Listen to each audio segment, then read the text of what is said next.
Venus and star blessings, beloveds. Welcome back. Let's talk about the full moon in Capricorn coming up. I think it's on the 3rd of July. So full moon, not a lunar eclipse, a regular full moon, but full moons are powerful activators at times for certain things in our life, and certainly do speak to the collective ether of what the lunar goddess activates and shines her light upon the earth. And given she's in Capricorn, she will be shining on matters all pertaining to Capricorn in one way or another. So there's a collective spectrum of a full moon, and then there's our own personal experience, which is based on where this full moon lands in our birth chart. So a good place to start is, where is this full moon in my birth chart? What's happening in that part of my chart? What happened at the new moon? Because this full moon, as always, is part of a cycle that began at the new moon. So it's always important to track the whole cycle and not look at it as just an isolated portal or event.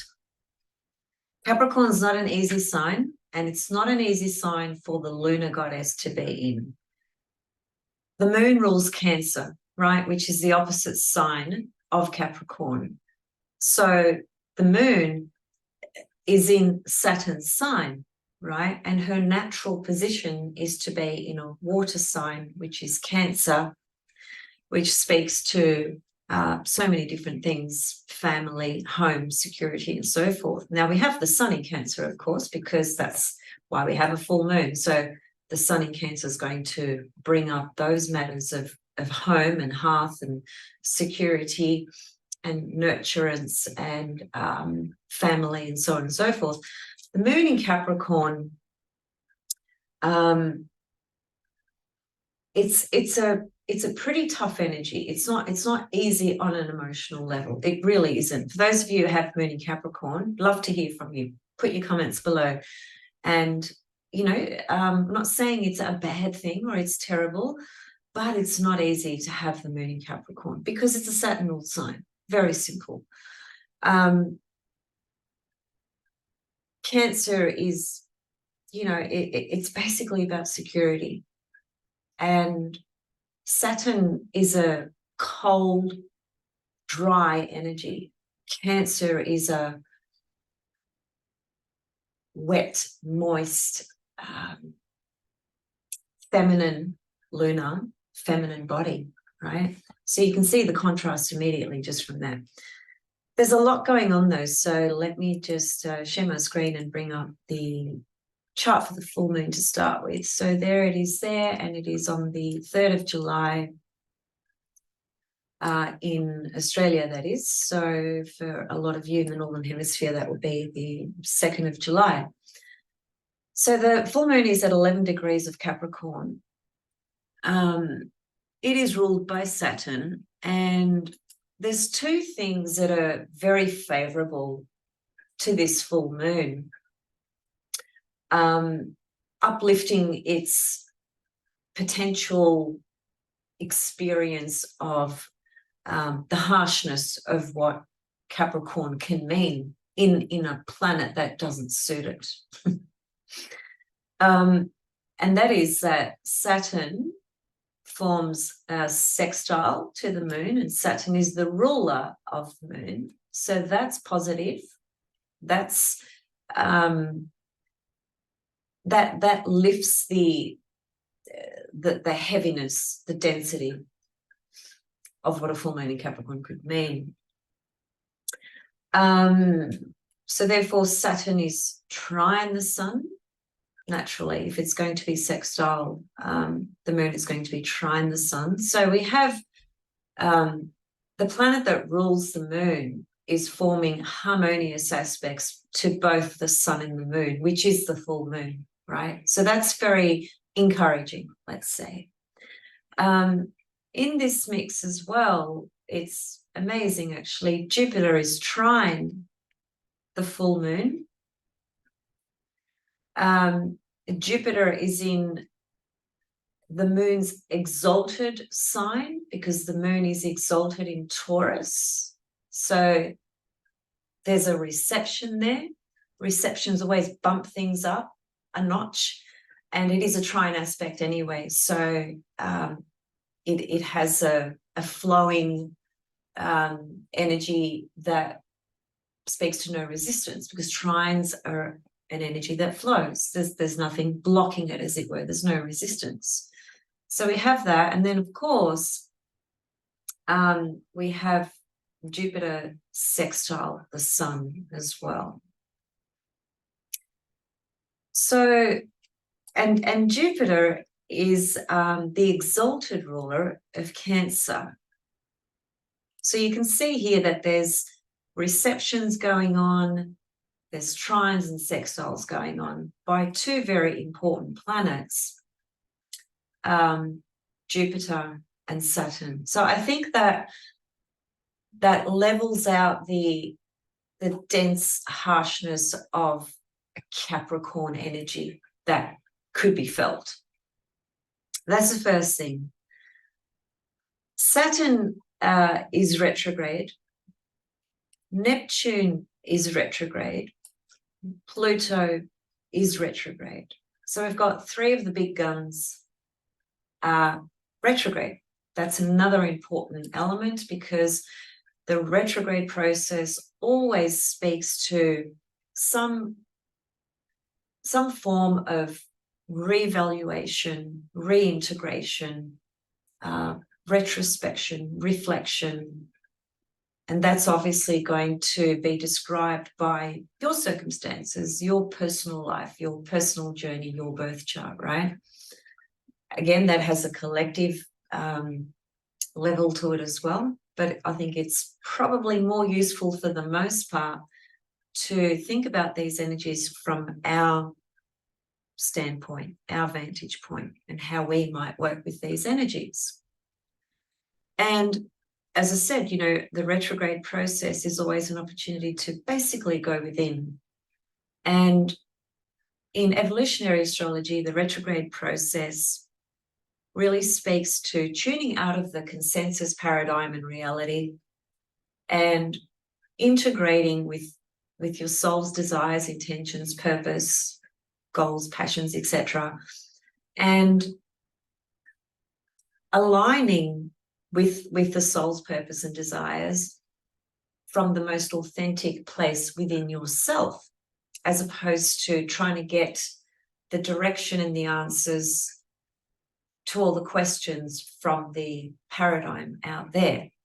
And let's face it, the reality at present is still extremely cataclysmic, and it seems to be getting worse by the minute.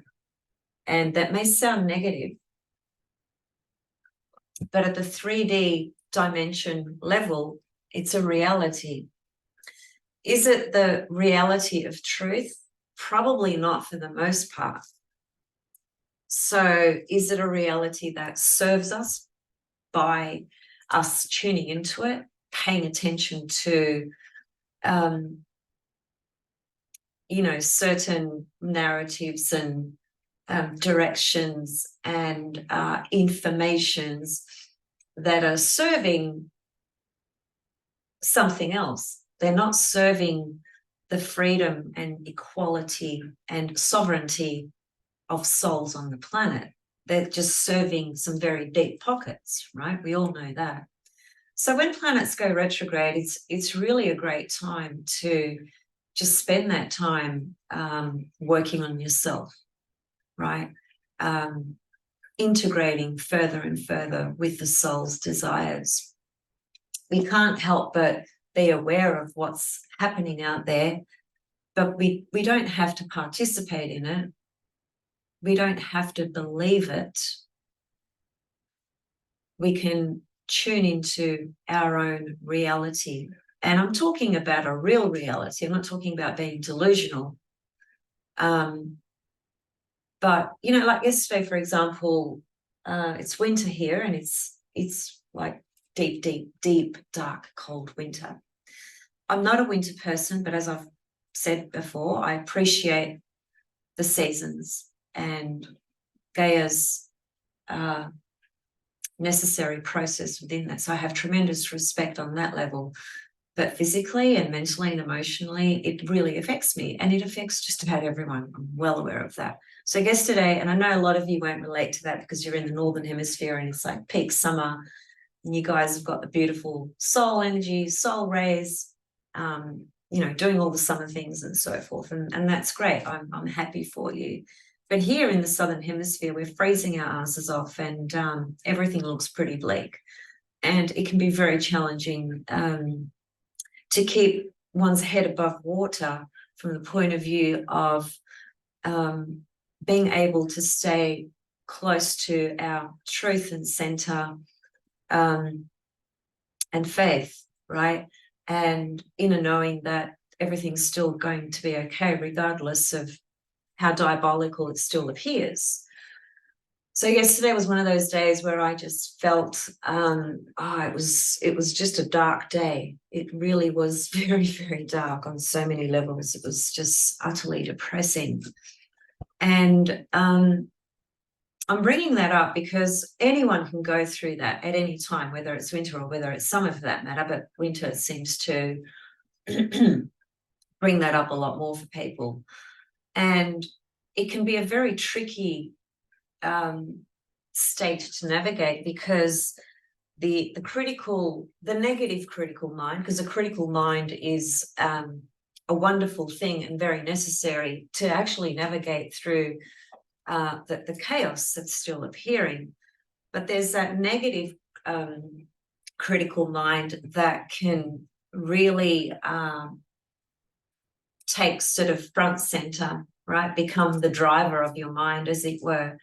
And it can just be this spiraling, overwhelming sense of despair because of just how difficult things appear out there. And we're only human, and we will experience those moments at different times, depending on what's going on in our life.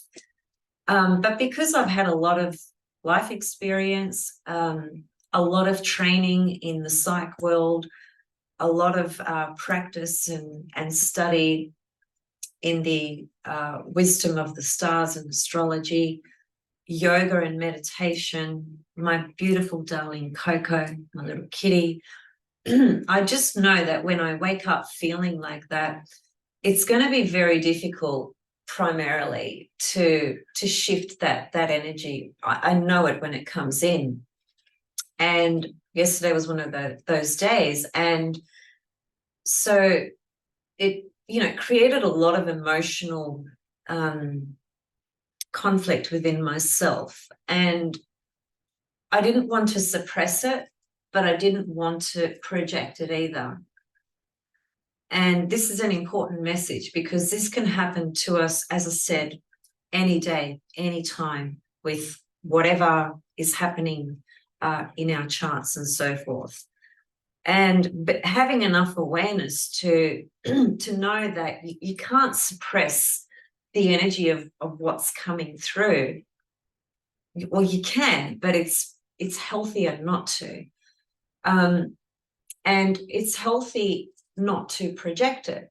The projection part of it comes in through distressful, uncomfortable feelings that will be projected onto others, where there's layers and themes or circumstances connecting to certain situations or people that have either disappointed you or upset you or pissed you off or whatever it is. And here comes this energy, and boom, it's just projected onto whatever seems like it's not pleasing you, as it were.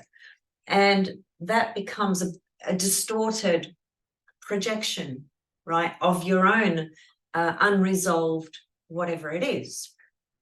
So all I did yesterday was I looked at some astrology, which I do every day anyway. And then I watched E.T., which is one of my favorite films.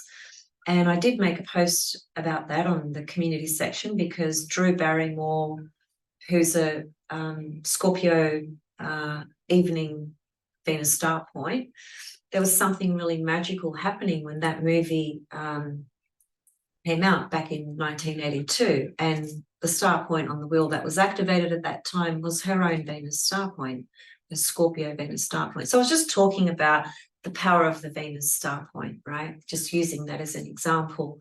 And so, long story short, because this moon in Capricorn, this can bring up some of these types of feelings around the different themes that are going on for you in your life, because Capricorn and Saturn at that everyday mundane personality level will connect to feeling depressed or oppressed or repressed or frustrated or miserable or feeling a sense of despair.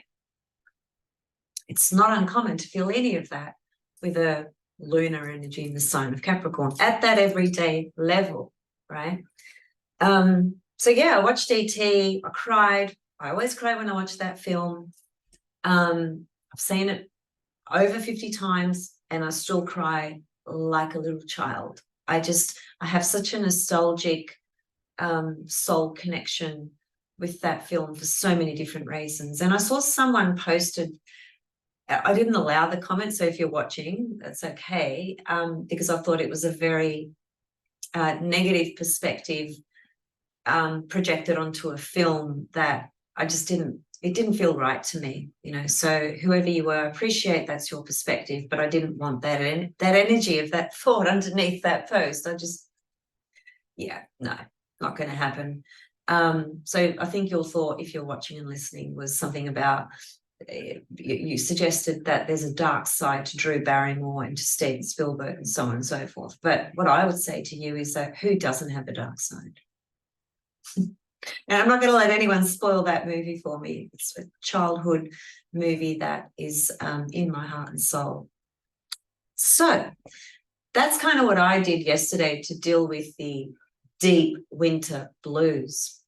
And for those of you in Australia or in the Southern Hemisphere experiencing winter, you'll relate to that more, right? But again, I'm bringing that up as an example because Capricorn moon can bring up those darker emotions. Now, on another level, Capricorn, because it is ruled by Saturn, in evolutionary astrology, Capricorn and Saturn really corresponds to the external 3D consensus reality.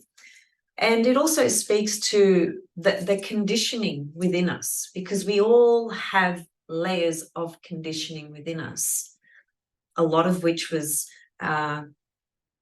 created, if you like, or integrated in this lifetime through the family we were born into, culture, society, religion, whatever it was, and also from previous incarnations as well. We all have numerous conditioned layers, which are for the most part completely unconscious.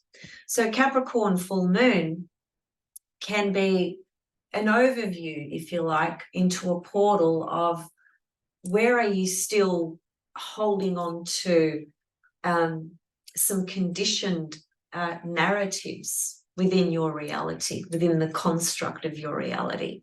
And how are they serving you, if they are serving you? And if they're not, how could you break them down and release them to free yourself, which is Uranus. And Uranus is trine the full moon.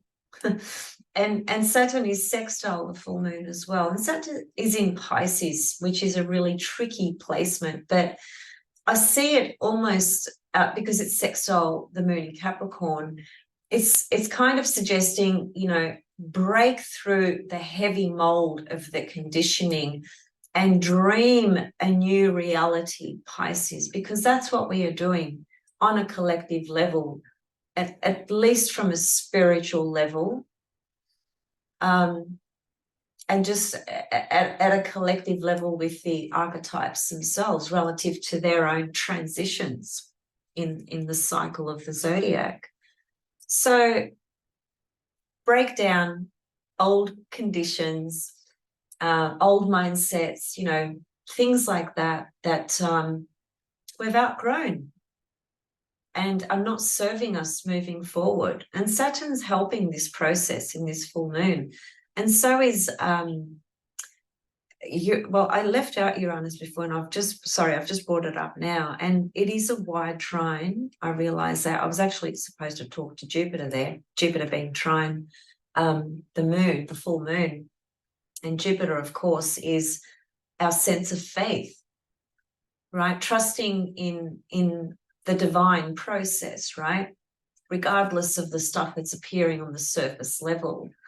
And if we were to add Uranus being trine this full moon, it is very wide, I do agree, but some people might really feel that energy, you know, and Uranus trine the moon is just another added layer. It's a trine. So here we have another trine coming in, and it's the planet of waking up, the planet that helps us decondition and break down the old forms and structures in our psyche, in our reality, in the construct of our life. So there's lots of supportive energy here that can really help this full moon, which is fantastic. And as I said, you know, Pluto, Saturn, Neptune, all retrograde. Profound opportunity, windows to really take that energy within, go within. And I just want to say as well that yesterday when I felt that heaviness of whatever it was, which connects to a lot of different things, which it's not important for me to discuss publicly, because I know all of you will relate to this, that you've been through it at some point in your life, right? Because of the cataclysmic nature of this reality and all the stuff that's been dispersed and transmitted and spewed out left, right, and center, which a lot of it is false and misinforming and misleading and so on and so forth. And because we live in this technological world, that's just that the technology is just escalating so fast. I mean, if we bring in AI, you know, that's dangerous territory potentially. But I'll leave that out for now. When we allow ourselves to be totally in the cerebral sphere by being constantly engaged in social media and, you know, et cetera, it literally drains you. It drains your energy. And so yesterday when I had that heaviness, and there was nothing lifted my mood except watching ET, actually, that although I was crying, it was a beautiful release, actually, but nothing lifted my mood except little Coco. Every time I look at her, I look into her eyes and I see her soul and spirit. I always feel a moment of, it's ineffable what I feel, actually, when I look at her. But I made a point to stay away from social media and, you know, looking at this and looking at that and blah, blah, blah, because I know that when that energy is there, that energy it is going to try to hook into the things that wouldn't uplift my soul and spirit. It would sort of take me further, deeper into a feeling that just really wasn't nice. It really wasn't nice. Anyway, so back to this full moon. So as I've pointed out, there's really powerful energies in support of this full moon. And I believe that the support is all pointing to breaking down these old conditioned ways of seeing ourselves and life. The thing that I absolutely love about this full moon is that there is an asteroid called Kasandra, and she is at 10 degrees of Libra at the moment. So she is, let me just move that. Ceres is there as well. Ceres is further. Chiron is square this full moon as well. And I'll make a couple of comments about that in a minute, but Kasandra is sitting here at 10 degrees of Libra, and so she's square this full moon, and obviously opposite Chiron as well. So with Kasandra and Chiron, the two Ks, we have a grand cross in cardinal signs. That's pretty meaningful as well, because cardinal is the energy that creates change. It's the energy that invites us into some type of initiation. So that's helpful as well, right? It is a grand square, so it's very intense dynamic energies, but fundamentally it can lead to initiating something that we need to on our path.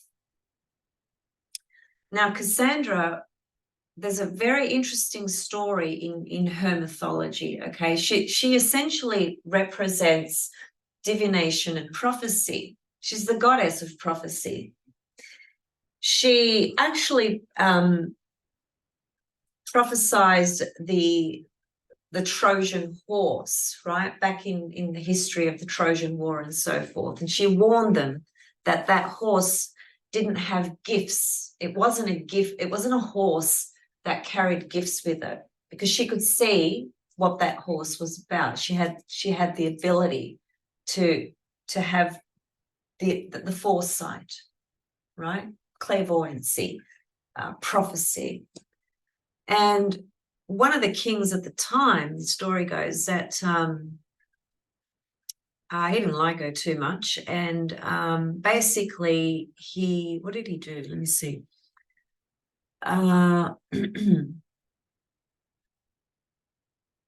He tried to hit on her, right, if we're going to put it in layman's terms. And she refused.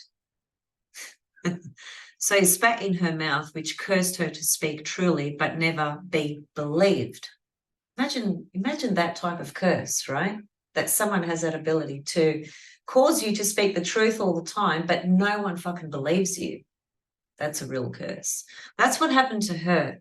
So despite that, however, from an astrological level, she represents issues. It can be issues around belief and credibility.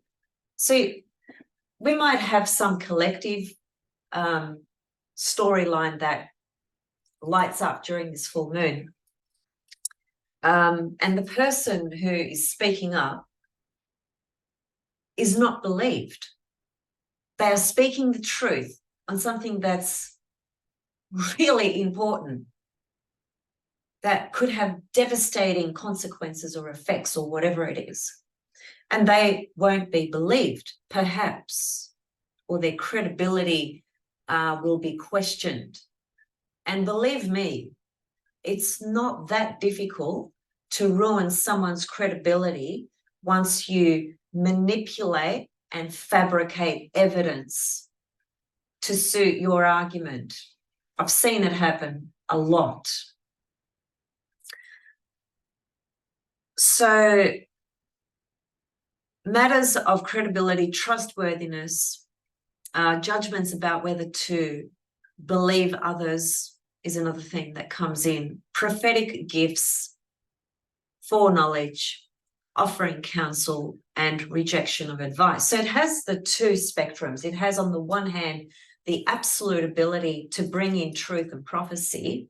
And on the other hand, it may be that a person or an organization or whatever it is trying to bring some truth to a matter and they are not believed for some reason. So I expect something to go on out there on that collective level. And by the way, just a sidetrack, the asteroid Atlantis, which I spoke about during the new moon, is now conjunct the sun in Cancer. It was in Gemini, and now it's conjunct the sun in Cancer. So that story of the submarine thing and all that, which I posted something on that relative to the freaking outstanding, spectacular asteroid correlation to that submarine, that event, the person who created it, and so on and so forth. A lot of you saw it. A lot of you appreciated it. Thank you. It took a little while to put all that together, but I love doing it just to show the power of the asteroids. So I think there's something that will come to light here further in information that we haven't heard, because Atlantis is conjunct the sun in Cancer. It was conjunct the new moon in Gemini. That new moon cycle is when that submarine thing went down. A lot of people don't believe it. A lot of people think it's a lie. And I appreciate that's your opinion, but if you show me the evidence, and I'll look to the astrology that shows the lies about it as well. Happy to do that if you can show me the evidence. At this point, I'll just leave it at describing the astrology of, it was, the astrology was mainly around the guy who actually created the submarine, who was Richard, forgotten the middle name, Richard something Rush. Rush is an Aries name, by the way, and there was an asteroid called Rush as well, so on and so forth. Now, with Kasandra being square here, speaking to prophecy and truth, there might be some information that tries to come through that either gets blocked, or someone doesn't believe, or some type of prophecy or truth comes through surrounding that story. It may or it may not. I don't know. I don't have a crystal ball. I'm just reading from the archetypal symbolism. Just remember, prediction in astrology is super, super hard.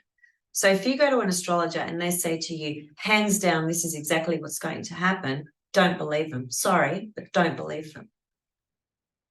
It's not the way to do astrology anyway.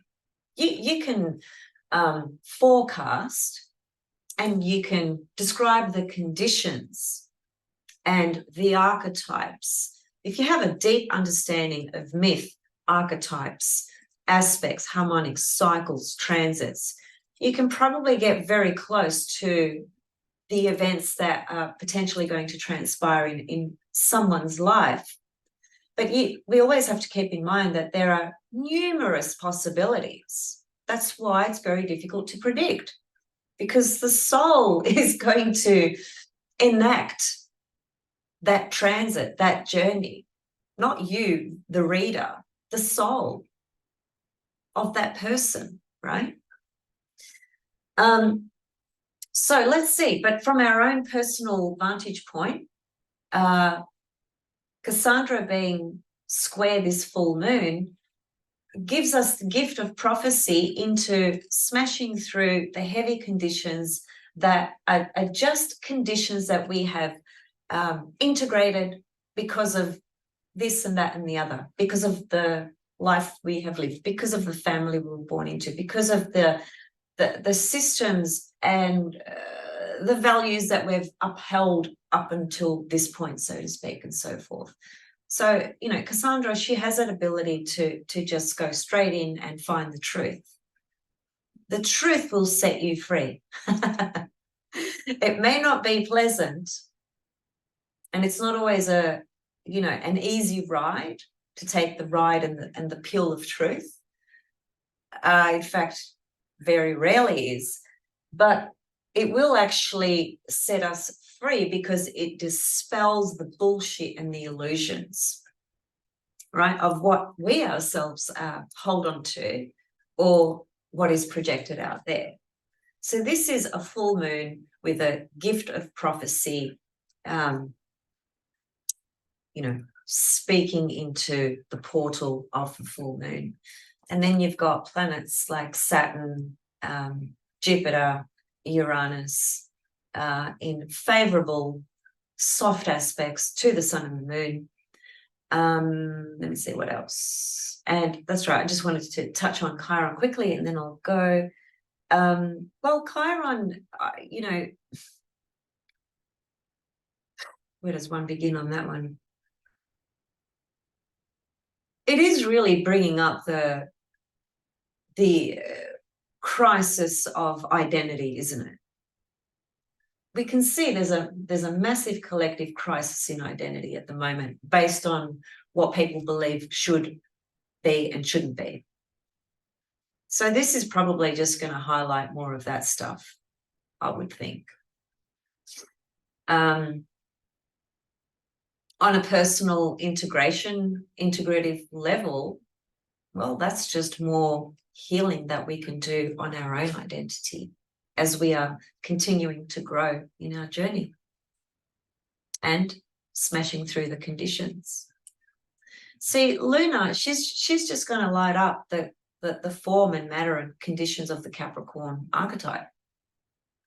That's what she's doing there. I also just want to very quickly speak to, in this chart, we have a Mars-Venus conjunction, and they're both in Leo. And what's going to happen is Mars is going to jump into Virgo not long after this. And so Mars moves away from Venus. So they've been dancing together, you know, courting each other, as it were, in their little passionate little love affair for a little while now. But the conjunction doesn't perfect. So it's not really a true conjunction, as it were, because it doesn't perfect. It perfects next year in February 2024 in Aquarius conjunct Pluto, which I've mentioned, and which I will come back and speak to deeply into that, because that's a new portal for every soul on this planet. We've never had that before.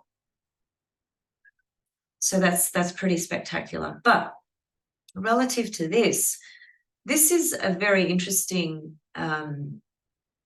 energy speaking into this full moon from the point of view of heart center, right? Creativity, passion, desires, divine feminine, divine masculine, staying aligned with the heart, because Venus is going to go retrograde in Leo on the 23rd of July. And when she goes retrograde, she forms a mystic rectangle and a yod in that one chart, which I posted that as well. And I will speak to that in a separate video. It might be with Ariel, it might be on my own, haven't decided yet. So this dance here of these two, divine feminine, divine masculine, that energy it's still very, very powerful, because they are conjunct. They just don't perfect in their conjunction. So I feel that's a sense of, you know, integration and alignment within our own self with the divine feminine, divine masculine. Because what's going to happen, as I said, Mars is going to move away, and then Venus is going to start to slow down. She's already slowing down here, and I'll show you how you can see this for yourself as well. And as she starts to slow down and Mars moves out of the picture, as it were, she's back on her own. She's an evening star here still. And as she starts to slow down, by the 23rd, she turns stationary retrograde. And then she goes into the underworld for 40 days. And I've spoken about that in a video on my channel. If you haven't seen it, you can watch it. And I'm going to also speak about it with Ariel Gutman as well. But it is worth thinking about with this full moon chart, how are those energies integrated in yourself? And whilst, you know, at one level, this can speak to romance and things like that, but because Mars is moving away, I feel that whatever romance or love, passion stuff that's going on in someone's life with a particular person, it probably won't get to where we think it's going to get to at this point, because Mars moves on and Venus needs to go. She's going retrograde. She needs to go back into herself, and she needs to go through that deep, transformative underworld journey of Inanna through the 7 gates, where she meets her sister Ereshkigal, and where she takes a garment off herself through each gate. By the time she gets to the end, she's completely naked. That's a metaphor for our own personal clearing, transformative journey relative to all Venus things. Because when she's reborn as the morning star in Leo, where she has tremendous dignity, that's when we're going to be absolutely ready to just go for what our heart really aligns with, just to put it very simply. So there's some playful energy here with the Mars-Venus conjunction in Leo, and that can be, a little bit of romance, a little bit of flirting, or it can just be your own creative projects and goals and desires that you are working towards. But it is also the divine feminine, divine masculine. Now, I just want to show you, if you, where do I go? As I said, Venus has already slowed down, right? I just want to show you something. If you hit reports, this is the first window that pops up. And you can see here, there's the column of the planets, and then there's all these columns here. The one we're interested in for what I'm about to point to is this column here called travel. That's showing you how fast or slow a planet or point is moving. Now, if we go to the column of Venus, where she's at 22 of Leo at the moment, and you go across, you can see it says plus 35. It's actually 35 minutes and 6 seconds. That's what that translates into. So just remember that number, 35, 6. This is her slowing down, all right? And I'll show you the difference so you can understand why this is a fact, and it is what it is. So if we go to June now, and go to the month of May. There's Venus in Cancer. This is just, a few weeks ago. Go to the same page. Have a look at the column of Venus, 17 Cancer. Look at the difference of her movement here. This is 1 degree, 1 minute. So she's moving at the moment at half the rate of the speed that she normally moves. Why is she doing that? Because she's getting ready to slow down and turn retrograde. This is the case with any planet that is stationing retrograde. It's going to slow down. That, by the way, that it's a very technical thing to a large extent, and it's hugely profound when you are looking at secondary progressions in your chart, because you could have a planet in your chart that's was retrograde at birth, and at some point in your life, by secondary progression, it's going to go direct. And if it's a very slow moving planet, Pluto, the slowest moving planet, that stationary period where it slows down to change direction, which with secondary progressions, we generally work with 1 day equals 1 year. So that slowing down period where it slows down for a few days in the ephemeris to station retrograde, that few days is a few years, right? These are very important technical details, but they speak to very deeply profound shifts in your life. I had one when my father transcended the world, and it was Pluto stationing by progression. It just so describes everything that was going on for me at that time.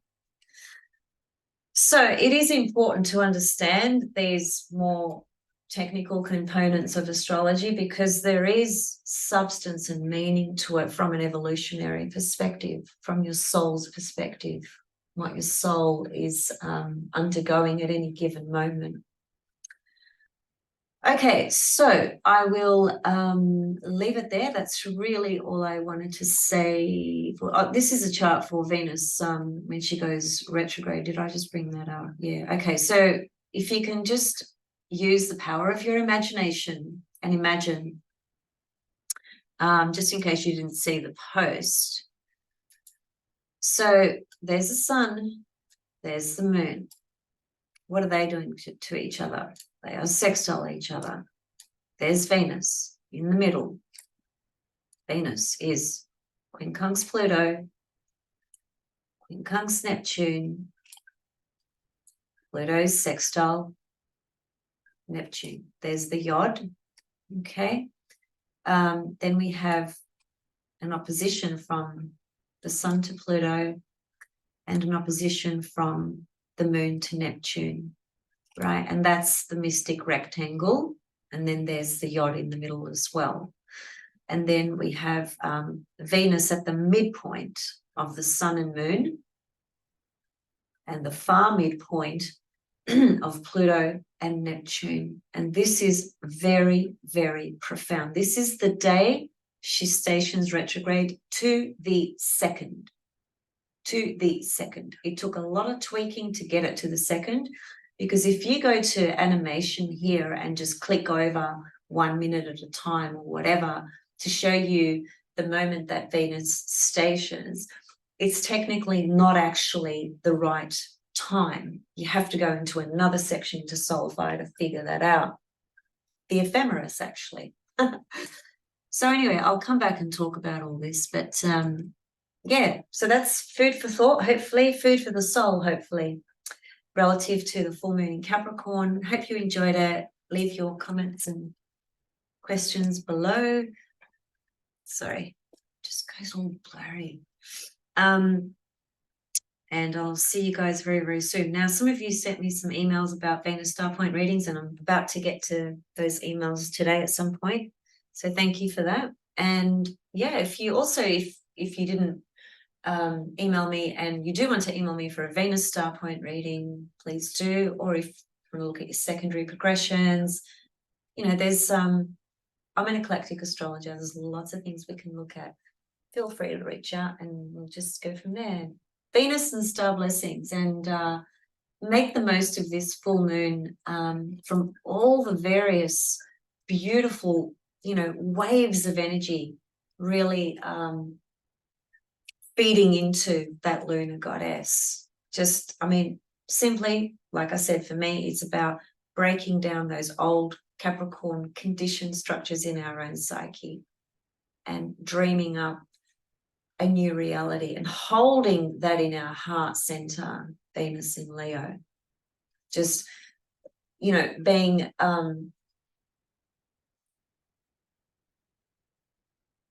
like, you know, when someone has the ultimate conviction, right? And nothing's going to tear that down. Nothing's going to nothing's going to pull that apart. A girl messaged me today, and she's a friend of mine, and she mentioned, because I had posted something about some new laws that are trying to be passed in Canada, and I hope this information is either wrong or a lie. I really hope, but apparently it's not. There's a law that's being implemented soon that puts a ban on natural medicine. I mean, honestly, when I saw that, you know, the Greek blood in my veins just boils. You know, it goes another level. So natural doctors and practitioners, you know, naturopaths, anyone who fits within that stream, apparently there's going to be a ban on their business and a ban on, you know, vitamins, minerals, herbs, and things like that. Now, I did say that when Pluto went back into Capricorn, because it's going to be there for the rest of the year till early next year, and it's the last time Pluto goes into Capricorn, the very last time, and it's, you know, 29th degree, anaretic degree. It's a cardinal sign, right? It's critical, right? That the intensification of the drama and the chaos is going to, you know, explode for the next 6 months. So from that perspective, I'm not surprised, because I expect that, you know, Pluto in Capricorn's got a very limited time now to finish his business in Capricorn. And from the point of view of these bigger picture things that are going on, that there's going to be, it's like there's a desperate sort of race, right, to put things into play that are clearly not beneficial for the human family. how could anyone argue whether you believe in something else is going on another level or not? How could you stand there and argue that it is of no benefit for individuals to have alternate options to medicine? How could anyone in their right mind justify that? You simply cannot. It's, you know, it's beyond diabolical. It just is. We know that the truest alignment and centeredness and ability to heal ourselves is through being in touch with what our own body tells us. We are our own healers.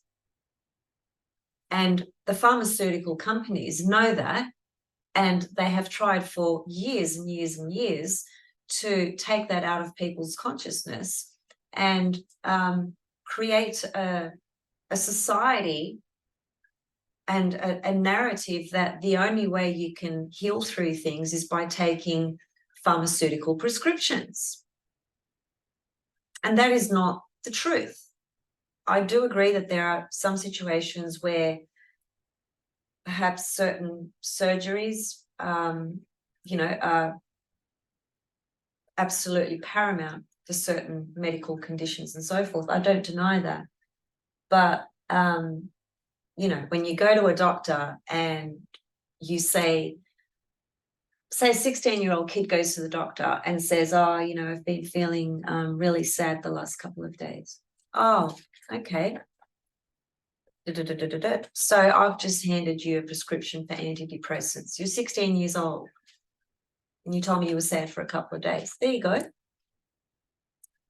You have a blood test for cholesterol. Unless they check very specific levels of cholesterol and they just pick up the bad cholesterol, the first script you get is for the statin drugs, which fucks up your heart, basically.